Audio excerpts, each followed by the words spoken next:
Welcome to your Master Practitioner training. It's a pleasure to see all of you out here in beautiful sunny California.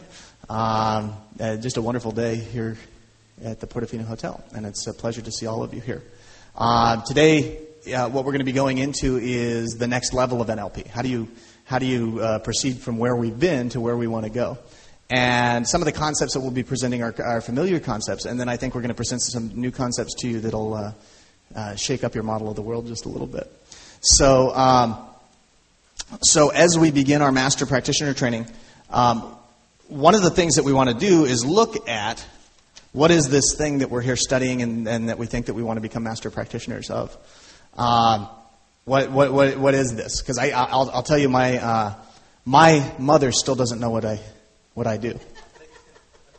My mother has no idea what I do. Like she'll ask me sometimes, she'll call me up, she'll go, Christopher, what is it that you're doing anyway? She knows I'm doing seminars or something like that. And I say, well, Mom, I'm a master trainer of neuro-linguistic programming. And she says, what? Yeah, my father does the same thing, actually. He's in real estate, and he's like, you're a master. He's like, you're a what? Can't quite wrap his mind around it. And I think part of the challenges we're coming up through NLP is that people will sometimes ask us what it is that we're doing. And has anybody had that experience where somebody's asked them what it is that you're doing and you haven't had a clear, succinct way to explain it? Who's had that experience? Yeah. It's like, what are you doing? You're spending 2 weeks doing what? So I think that it would be a good place to start our Master Practitioner training as we move into this to wrap our minds around a clear, easy, succinct way to explain what it is that we're here doing. NLP has as many definitions as it does have people practicing it. Some people describe, in fact, Richard Bandler, who was one of the co-creators of neuro-linguistic programming, described NLP as being an attitude and a methodology that leaves behind a trail of techniques. Okay, so what's that all about? The attitude, he says, is the attitude of curiosity. You know, because of course NLP was discovered by watching experts doing what they did and getting real curious and saying, how did they do that? How did they do this result that appears to be magic? You know, you look at any type of result out there that appears to be magical, and we can replicate that using the tools of NLP. Now, they started with this attitude of curiosity. So it's like, how does the expert do what they're doing? And then, of course, in the beginning, we know that they started with therapists. They started with Fritz Perls, who did Gestalt therapy, Virginia Satir, who did family therapy, and Milton Erickson, who was the world's foremost psychotherapist, from my perspective. He was a psychiatrist, and he also used Ericksonian hypnosis or trance to create change in the people that he was working with. So the attitude, as described by the co-creators of NLP, was an attitude of curiosity. Like, how do they do what they do?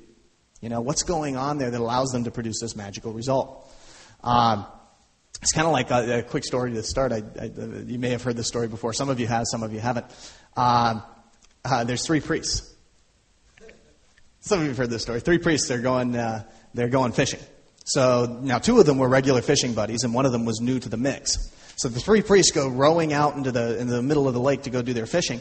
And they're out there, and they're fishing for a little while. And then the 2 regular fishing buddies decided they wanted to go back to shore to get a sandwich. So he said, we'll be right back. We're going to go back to shore. Now the new guy was sitting in the boat, and he sees the 2 others get out of the boat, walk across the water, and walk back to the shore and break out their sandwiches, and they start eating them. The 3rd priest is sitting in the boat. He's going, wow, that's amazing. How did they do that? And he said, wow, what a miracle. He said, this is a miracle. It's magic. He said, you know what? If they can do it, I can do it too. And he sat in the boat for a while and he started to pray. And he really started to pray. He said, dear God, help me to walk on water. He said, I know I can do it. If they did it, they did it, I can do it. If they did it, I can do it. And he sat in there and he started working himself up. Finally, he steps out of the boat and whoosh, sinks underwater. And then he sinks. And the other 2 are sitting on the shore, and they're watching him, and they said, do you think maybe we should show him next time where the stumps are? So what this 2 weeks about is about showing you where some of the stumps are. showing where some of the stumps are. Because any magical result that somebody produces has a structure, has an underlying structure to that magic. And when we find out what that structure is, we can make that replicable. And that was the initial precept or concept that they launched the whole idea of neurolinguistic programming and the whole field of neurolinguistic programming on. Was that if we started with that attitude of curiosity, we could look at a magical result. And then through the methodology of role modeling, we could then find out what it was that allowed them to produce that result. We're kind of like, what are the stumps? Find out what was it that allowed the expert to produce that result, and then we can make it transferable to somebody else. And of course, there's a trail of techniques. Remember, it's an attitude and a methodology that leaves behind a trail of techniques. The trail of techniques is what's traditionally taught now as NLP. So if you go to an NLP, if you come to take an NLP training, the trail of techniques is what's traditionally taught. Now, what we do is we take what the expert does and we turn that into a technique that can be transferable to somebody else. For example, rapport.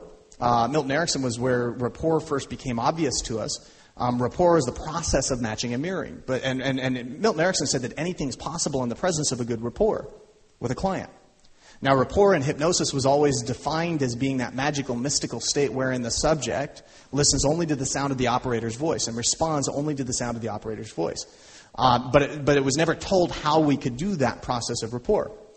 So what they did when they were originally studying Milton Erickson was they got curious first. And then they said, okay, with the technology or the methodology, rather, of role modeling, how can we break down rapport and make it transferable, turn it into a process that we can give to somebody else?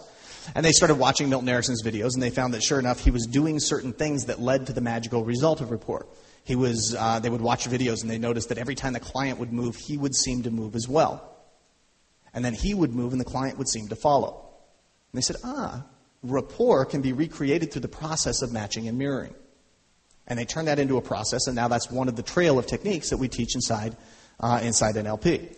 So we could look at NLP as being an attitude and a methodology that leaves behind a trail of techniques, but that takes a little while to explain, doesn't it? I mean, people are saying, hey, so what is this NLP stuff? Well, it's an attitude and a methodology that leaves behind a trail of techniques. Here we go. Okay. Now, I've heard other definitions as well. Bandler also described rapport as being the study of subjective experience. I think that the study of subjective experience really nicely identifies what NLP is as well, because everybody has a different experience of the world, and we'll talk about that more as we get into some of the quantum physics. But everybody experiences the world in a different way. Some people experience the world as being an abundant place where they're lavished with riches. Others experience the world as being a poor place where they live in poverty and they got to struggle from day to day to pay the paycheck, or to pay their bills.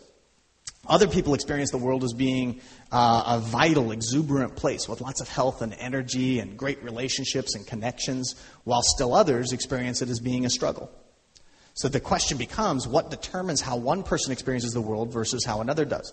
And that was what Richard Bandler looked at as being the study of subjective experience. And how can we take that subjective experience and make that transferable to somebody else? So how can we literally take charge of what appears in our world by taking charge of the structure of subjective experience inside our own mind? Or how do we teach somebody in a way that we actually help them to change their subjective experience of the world? That's also NLP. Now, once again, it's a bit wordy and it's a bit challenging to describe NLP in those terms to somebody that's coming in and has no grasp of what NLP is. See, how about this? Let's try this definition on.